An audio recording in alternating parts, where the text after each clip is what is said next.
परंपरा को आगे बढ़ाने का संकल्प है हमारा, क्योंकि आपकी उम्मीद पर टिका है परिवार हमारा। अमर भारती एक उम्मीद, जज्बा बुलंद हौसलों का, जज्बा भारत के निर्माण का।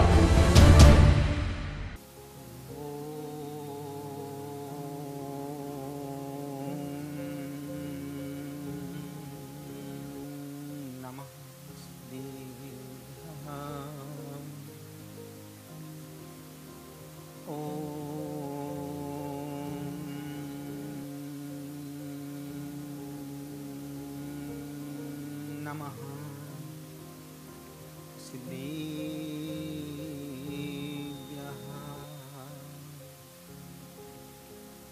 नमो अर्हन्ताणं नमो सिद्धाणं नमो आय्याणं नमो वज्रायाणं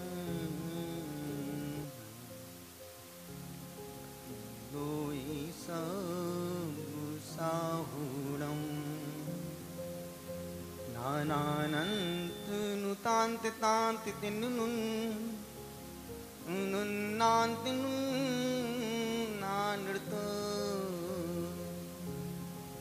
नुतीने निनितान्तितानितिनुति नीतो नितां ततः नुन्नातीति तनुन्नतिं नितिनुतान् नीतिं निनूतातनुन्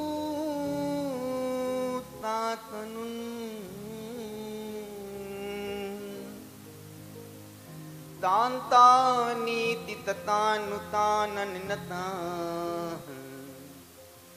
नो नुतिने तो नुनु यय्याया यय्याया नानानुना ननानना ममा ममा ममा मामी ताता तीति ततोतिता ततोतिता तुते तीता त्रोति त्रोति ततोतिता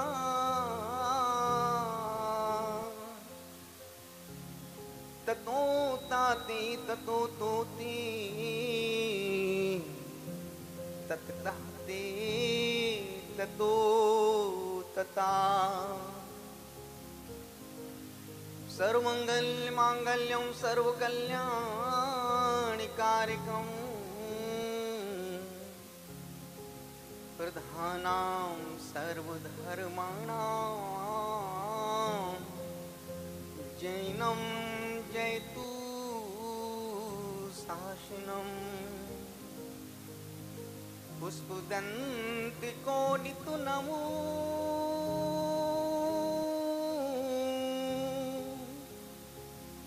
तजने को अज्ञान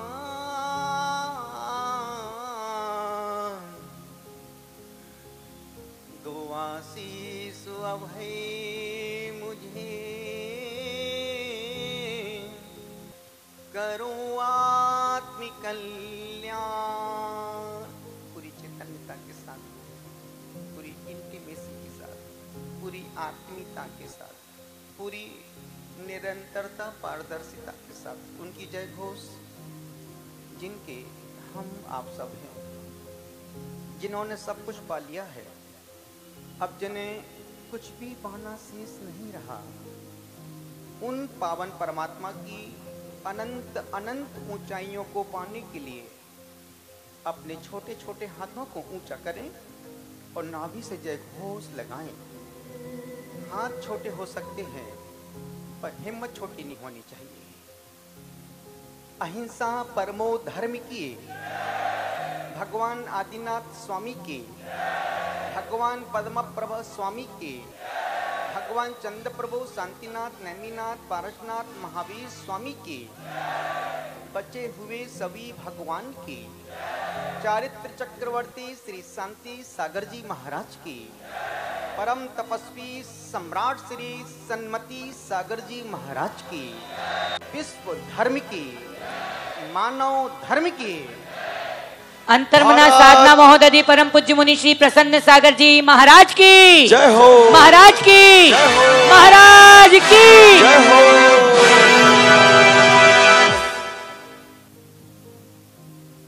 स्तुति विद्या नामक ग्रंथ आचार्य समन्त स्वामी ने एक शब्द पर उस श्लोक को लिखा है।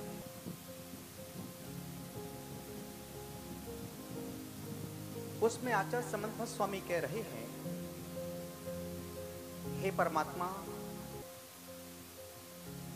आप अनंत गुणों की खान हैं।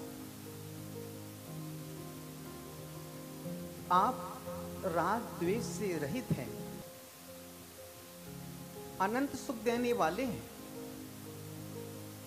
आप हमें जन्म मरण के बंधन से मुक्त करो। दूसरे श्लोक में उन्होंने कहा, हे परमात्मा,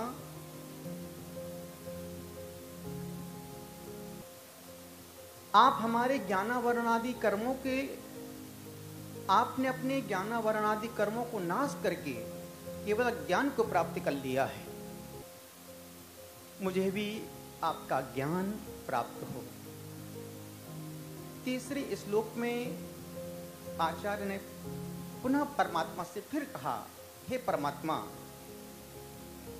मैं आपके स्यादवाद अनेकांत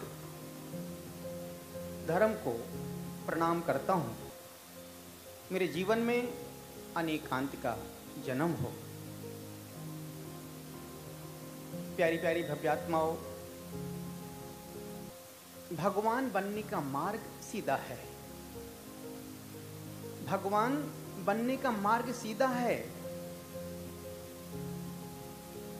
जितने मोड़ हैं सब मन के मोड़ हैं। जैसा कि अभी सभी वक्ता कह रहे थे, महाराज साहब ने इतनी लंबी साधना की, इतनी लंबी साधना की। हमारे महामहिम राजपाल महोदय बज्जू भाई वाला, जिनके उद्बोधन में उन्होंने अपने वक्तव्य में कहा कि महाराज श्री ने एक तपस्या नहीं की, उन्होंने दो तपस्या की है। और आज की तारीख में उपवास करना सरल है, लेकिन मौन रहना बहुत कठिन काम है। उपवास तो यहाँ भी 250 लोगों ने कर लिए। जो कभी एकासन नहीं करते थे, उन्होंने 10 उपवास कर लिए। जो कभी रात में भोजन नहीं छोड़ पाते थे, उन्होंने 16 उपवास कर लिए। जिन्होंने कभी 3 उपवास की कल्पना नहीं की थी, उन्होंने 32 उपवास कर लिए। तो उपवास करना बहुत कठिन नहीं है। अभी हमने कहा ना, उपवास करना सरल है, पर मन को मजबूत रखना बहुत कठिन काम है। उपवास कुछ नहीं, सिर्फ मन का रूपांतरण है। उपवास शरीर की शक्ति से नहीं होते हैं, मनोबल की शक्ति से होते हैं। महाराज साहब पीयूष सागर जी महाराज साहब, इन्होंने जब घर में थे, 1 उपवास किया, 3 उपवास किए, 5 उपवास किए, 8 उपवास किए, 10 उपवास किए, 16 उपवास किए, 32 उपवास किए। शरीर में कितना वजन होगा? बामुश्किल से 50-55 किलो, पिच्ची कमंडल सहित। लेकिन शक्ति शरीर में नहीं है, शक्ति है मन में, विल पावर में। इसलिए जिंदगी में हिम्मत से हारना, पर हिम्मत मत हारना।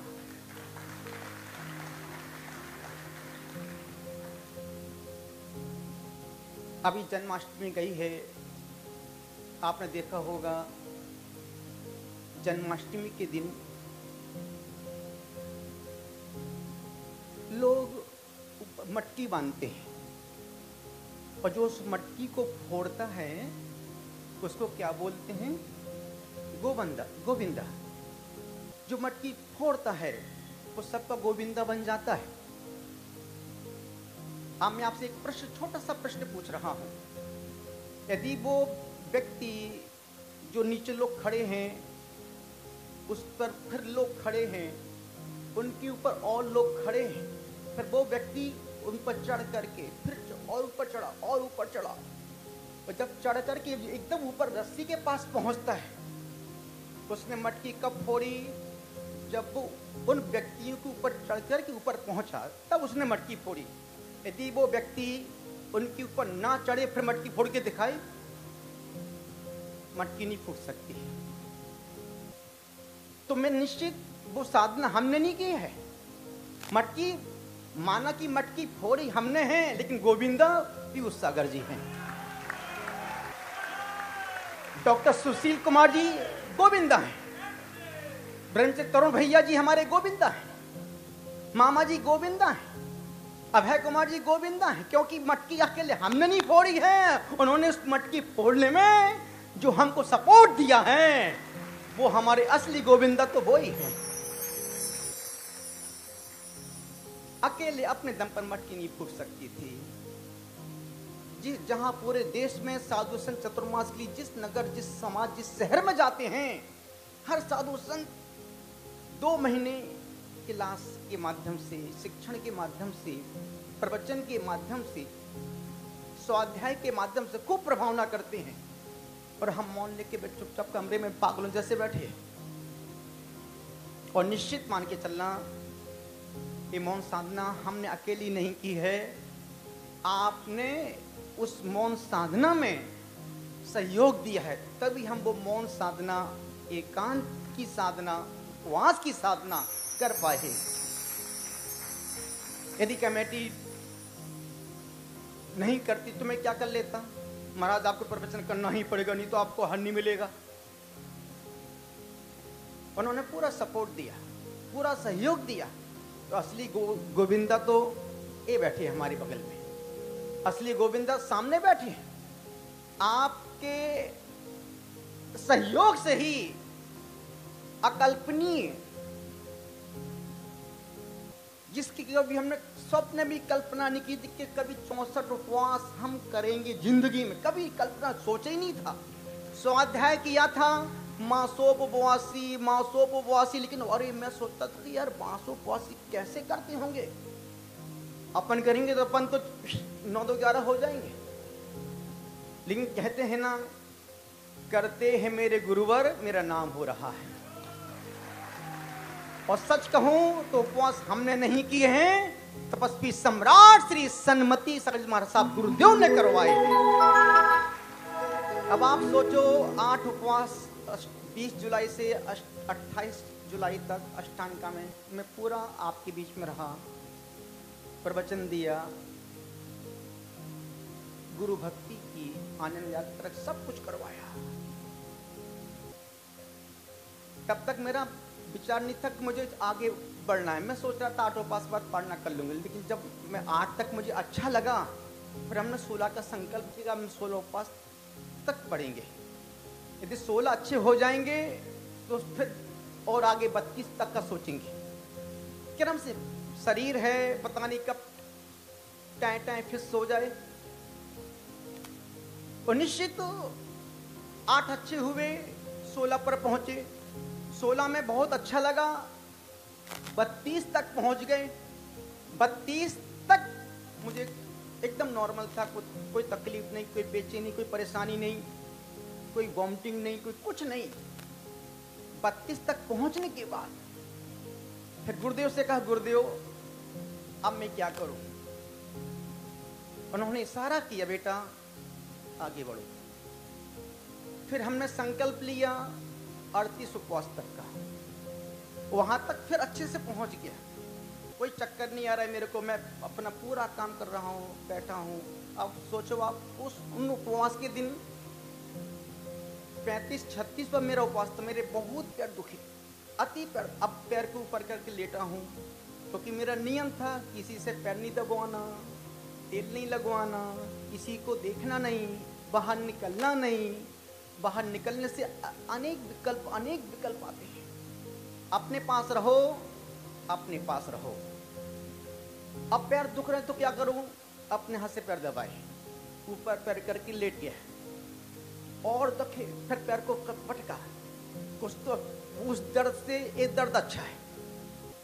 वहां तक पहुंचने के बाद मुझे लगा कि 42 में पार ना कर लेंगे। मन डामाडोल कर रहा था। गुरुदेव से फिर पढ़ा, गुरुदेव मुझे शक्ति दो, मैं कम से कम 48 तो कर ही लूं। 48 भक्तंबर के महाकाव्य हैं, कम से कम वहां तक तो पहुंच ही जाऊं। कुछ नहीं, कोई संकेत नहीं मिले, कुछ नहीं मिला। जब रात में लेटा था इस मुद्रा में, गुरुदेव सिर पे हाथ तक के बोलते, बेटा चिंता मत करो, मैं तेरे पास हूं। और वाकई में उपवास हमने नहीं किए, उनने करवाए। अन्यथा मेरी क्या अहमियत, मेरी क्या औकात कि मैं 2 उपवास भी कर लूं। आज से 8 साल पहले हमसे 2 उपवास भी नहीं होते थे। तो केसलुंज के उपवास में भी हमको सोच के चक्कर आता था कि यार एक उपवास केसलुंज का कैसे करेंगे। 2 दिन पहले आहार ज्यादा करना शुरू कर देते थे कि भाई परसों उपवास करना केसलुंज का। लेकिन सब कुछ मेरा अपना कुछ भी नहीं है।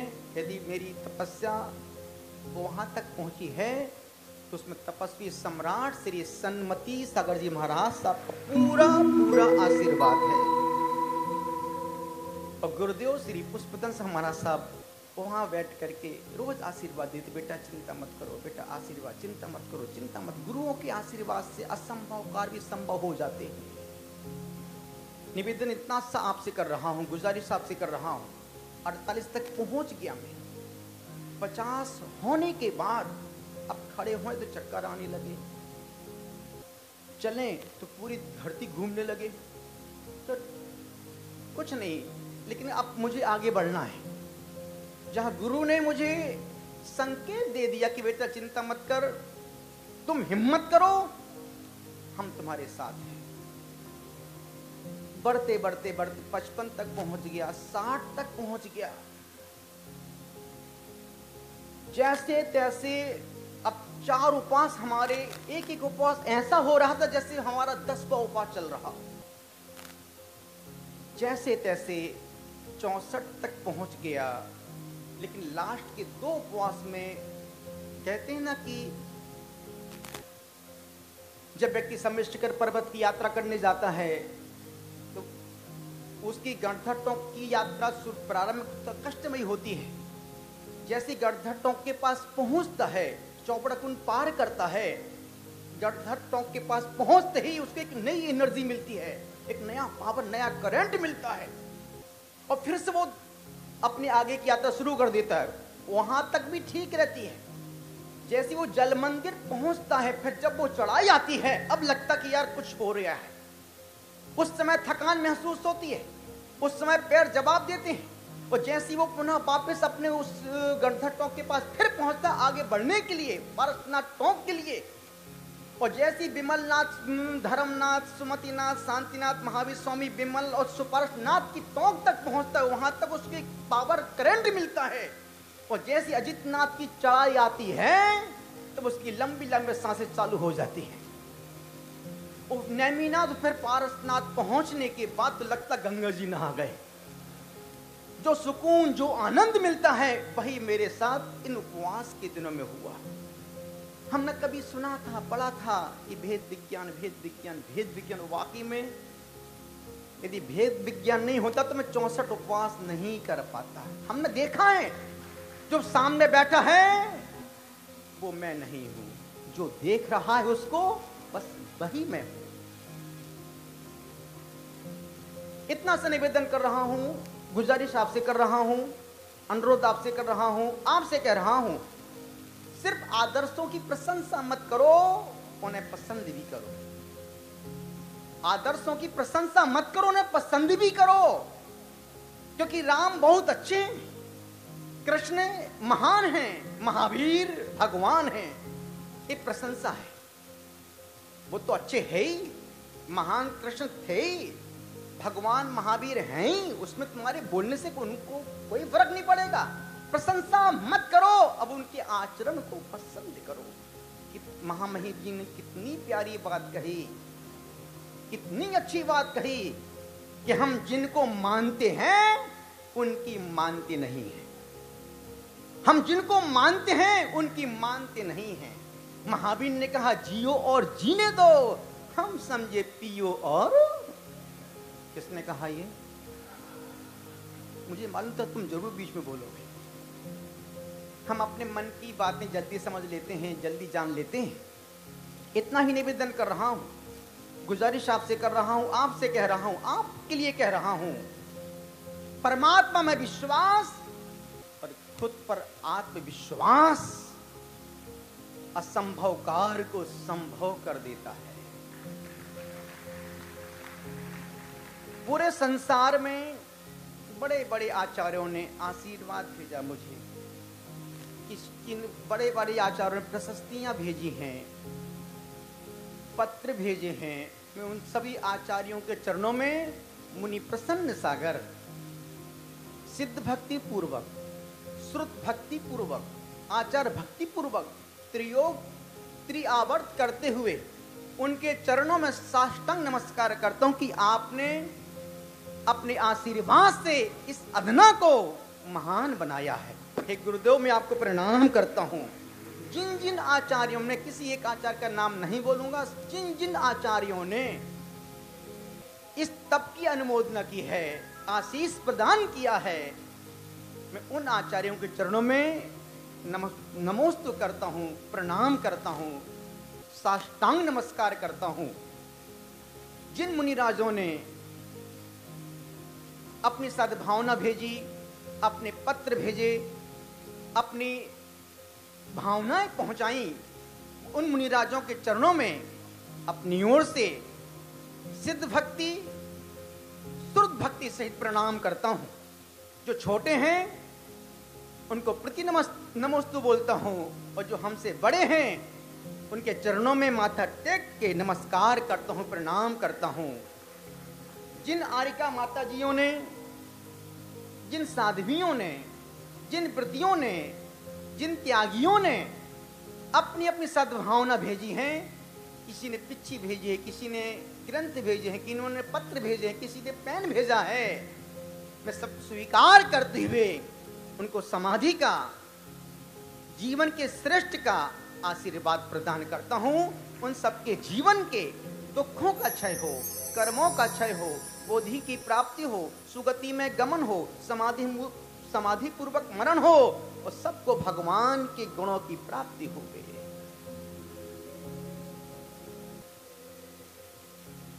इस साधना के दरमियान कई लोग बोलते महाराज साहब आप रूम में अकेले क्यों रहते थे? एकांत और उपवास बहुत कठिन काम है। एकांत और उपवास आत्मा के सबसे अच्छे मित्र हैं। दो शब्द हैं, एक एकांत है, दूसरा अकेलापन है। अकेलापन का मतलब है ऊब, थकान, बोझ, परेशानी, एक मजबूरी। एकांत का मतलब है आनंद, सुख, शांति, मस्ती। और ध्यान रखना, अकेलापन से एकांत की ओर जाना, अकेलापन से एकांत की ओर जाने का मतलब है एक ऐसी यात्रा जिसमें रास्ता भी आप हैं, राही भी आप हैं, और मंजिल भी आप ही हैं। मुझे इस बात की अति प्रसन्नता है कि आप सभी ने इस तप की साधना की, जो आपने सहयोग दिया है, किसी ने कोई परेशान नहीं किया। और सबसे बड़ा सहयोग महाराज साहब का रहा है, जिन्होंने पूरे मंच को, सभा को संभाल के रखा है। इन्होंने आपको उपवास करने के लिए मजबूर कर दिया, करो करो करो करो करो करो, और आपने करके दिखा दिया। तो डॉक्टर सुशील कुमार जी ने वाकई में भारत देश में बहुत से पंडित, बहुत से विद्वान, बहुत विद्वान हैं, लेकिन ऐसा सादगीपूर्ण विद्वान, समर्पित विद्वान, निर्लोभी विद्वान हमने पहली बार 30 साल की दीक्षा में देखा है। जो वाणी में है वही उनके आचरण में है। तरुण भैया जी सन 86 से देख रहा हूं, 30-32 साल से देख रहा हूं। 7 साल का जब था तब से भगवान का अभिषेक पूर्वक ही पानी का घूंट पीता था।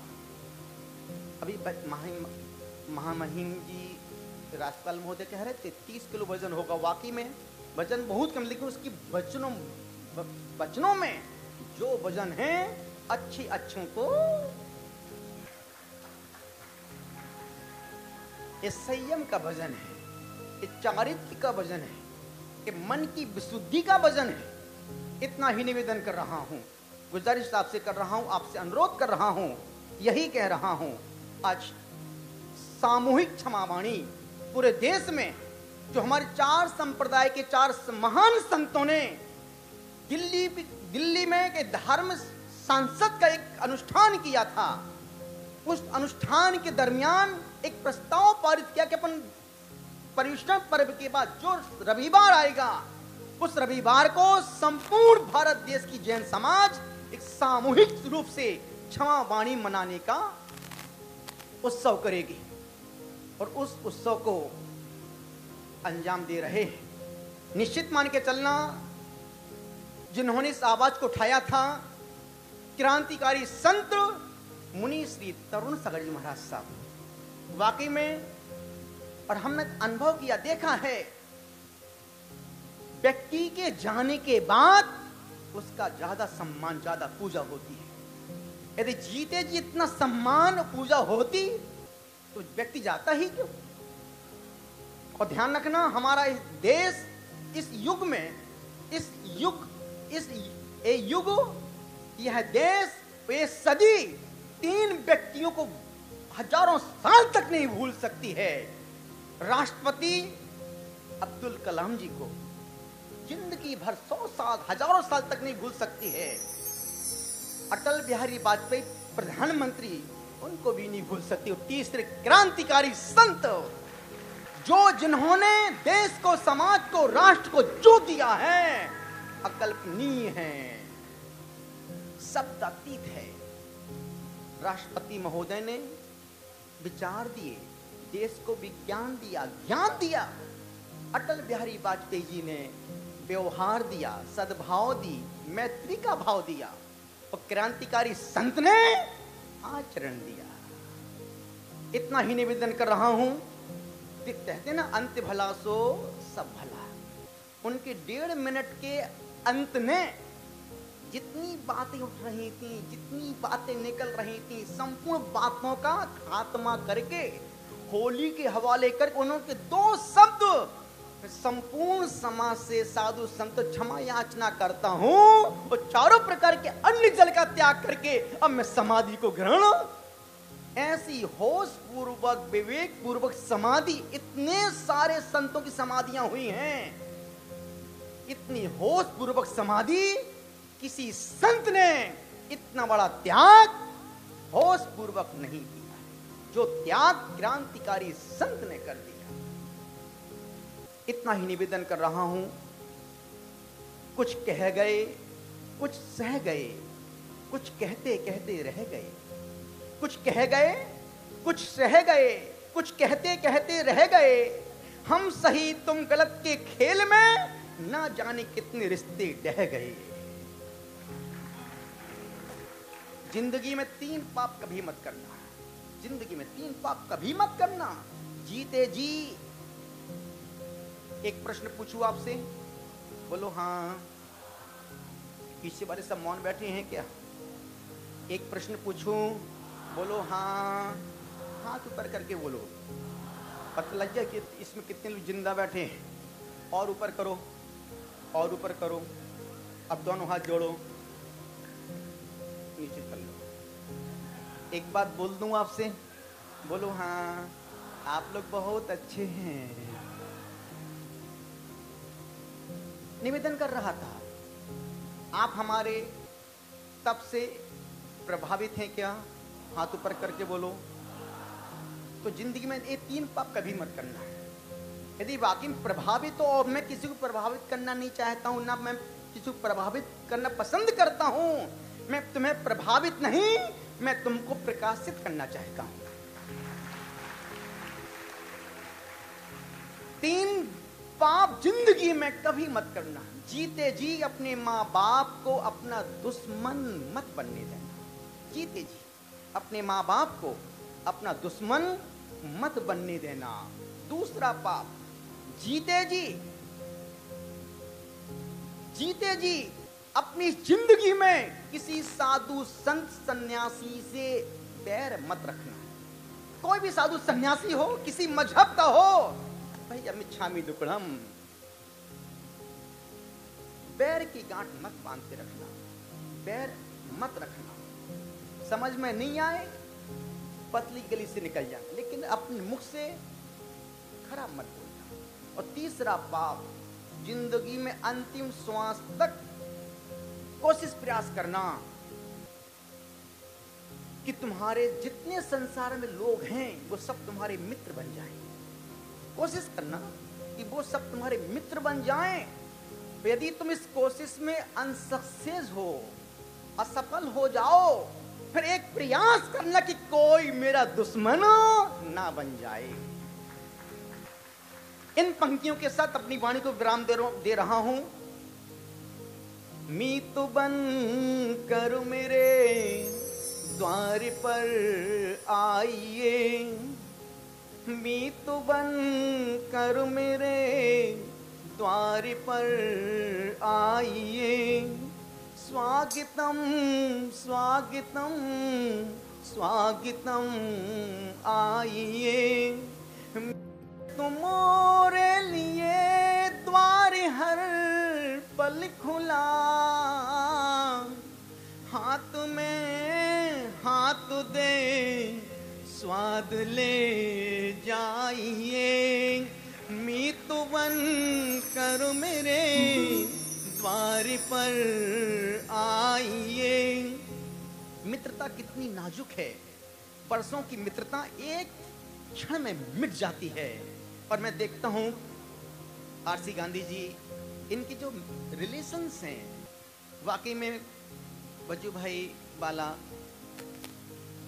आरसी गांधी जी उनको अपना पिता मानते हैं और वो बेटे जैसा प्यार सम्मान दुलार देते हैं। हर पिता को इन जैसा बेटा प्राप्त हो और हर बेटे को उन जैसा पिता का दुलार प्यार मिलता रहे।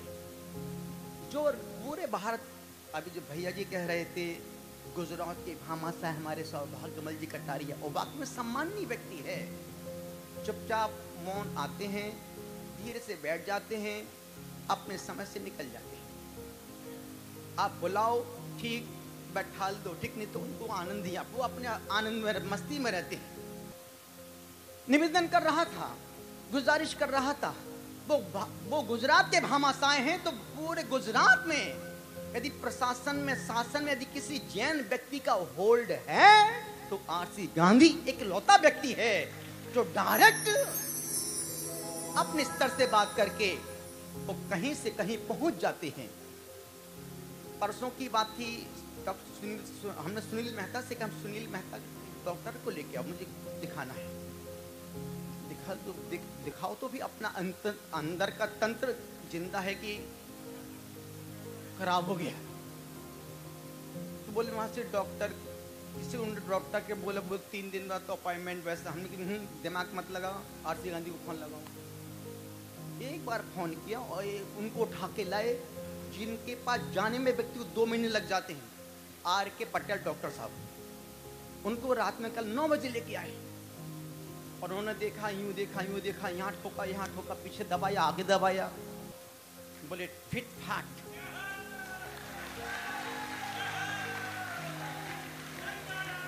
लिंक, संबंध, रिलेशन, इनसे मेंटेन करना सीखो गांधी जी से। अभी जैसा कि कहा कि 9 नवंबर से 14 नवंबर के बीच में जो प्रतिष्ठा होने जा रही अहमदाबाद सैटेलाइट में, गुजरात के इतिहास में ऐसी प्रतिष्ठा ना भूतो ना भविष्य थी।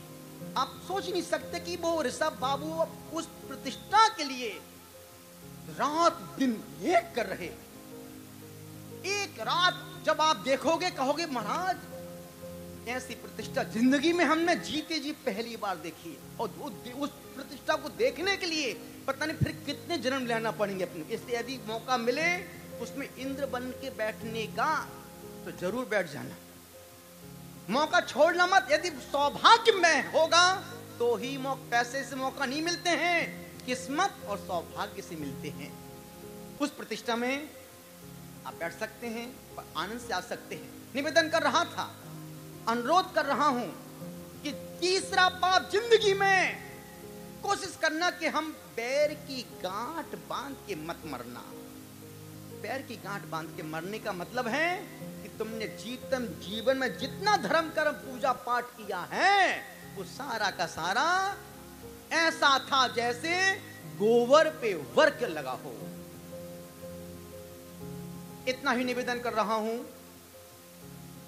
राजेश ब्रह्मचारी जी ने जो 1-1.5 महीने क्लास के माध्यम से जो ज्ञान परोसा है प्रशंसनीय अनुकरणीय है। और मैं चाहता था कि कोई महाराज साहब को कोई ऐसा अच्छा पढ़ाने वाला मिल जाए। जो मैं चाहता था उससे अच्छा ही राजेश बाबू ने पूरे संघ को जो ज्ञान दिया है। एक बार डॉक्टर सुशील जी के लिए, ब्रह्मचारी राजेश भैया जी के लिए, तरुण भैया जी के लिए, मामा जी जोरदार ऊपर हाथ करके, क्योंकि मेरी तपस्या मेरे कारण नहीं इन महारथियों के कारण से हुई है।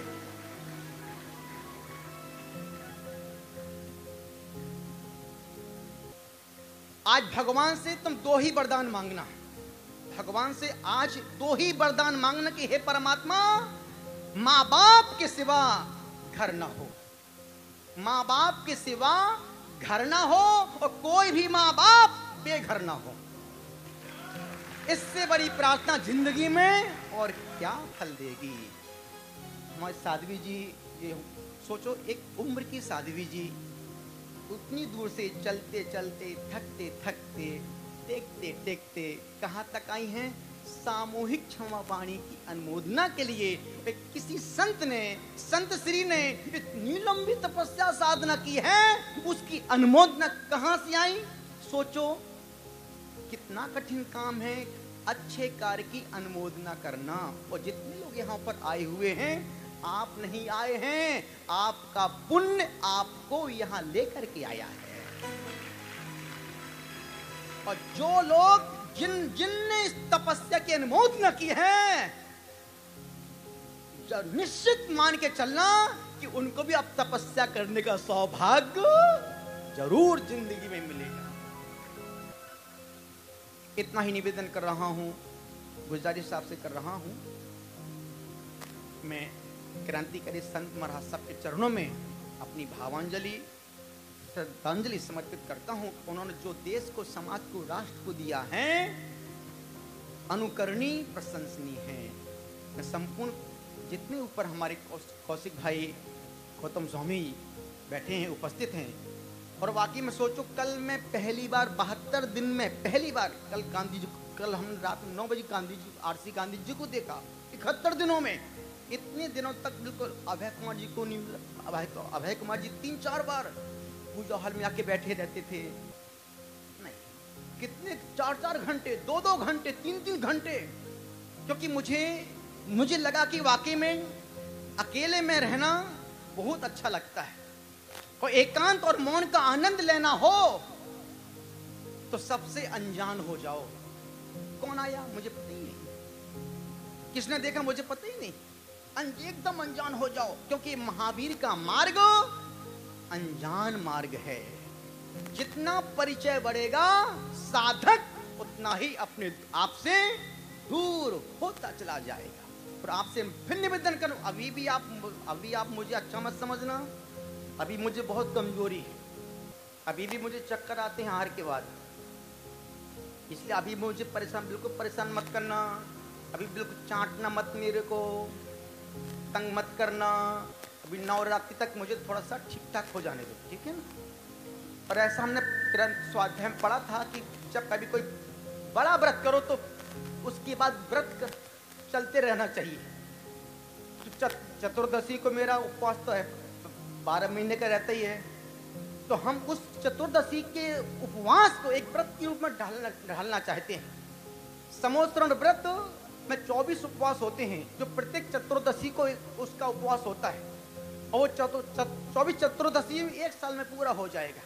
तो हम आज उस व्रत का संकल्प लेते हैं कि समोत्सरण व्रत हम प्रत्येक चतुर्दशी को हम उस उपवास करेंगे, एक संकल्प। दूसरा, सम्मेशकर व्रत, जो मुझे बहुत अच्छा लगता है, जो मन में बहुत दिन से मन में भावना थी, और वो मैं व्रत अहमदाबाद रहते रहते ही पूरा कर लूंगा। उसमें कुछ नहीं करना है, एक आहार एक उपवास। आज हमारी उस व्रत की धारणा होगी, कल उपवास रहेगा, फिर धार पालना, फिर उपवास। इस प्रकार से 25 उपवास। अब चूंकि हमने अपना मार्ग चुन लिया है, अपनी दिशा चुन ली है, हमने सोचा है चारित्र चक्रवर्ती जैसी मुझे समाधि की साधना करना है, तपस्वी सम्राट जैसी मुझे तपस्या करना है, और धर्म सागर जैसी मुझे जिंदगी सादगी पूर्ण जिंदगी जीना है। ये मेरे जिंदगी के 3 महान आदर्श होंगे, जिनके हम पद चिन्हों पर चल करके अपने जीवन को महान बनाएंगे। आप आए, अनुग्रहित हूं, आपने सुना, सब बैठ जाऊंगा, ना करता ना करने देता किसी को। इतना ही निवेदन कर रहा हूं, जो कहा ज्यादा समझना, और आप भी कुछ मत करो, कम से कम आधे घंटे मौन का पालन करो, ज्यादा मत रखो, कम से कम आधे घंटे मौन का पालन करो। मैं महामहिम राजपाल जी महोदय को मैं बहुत मन से, और बाकी मुझे उनसे बहुत लगाव है, मैं भी उनको अपना एक बहुत पिता तुल्य मानता हूँ।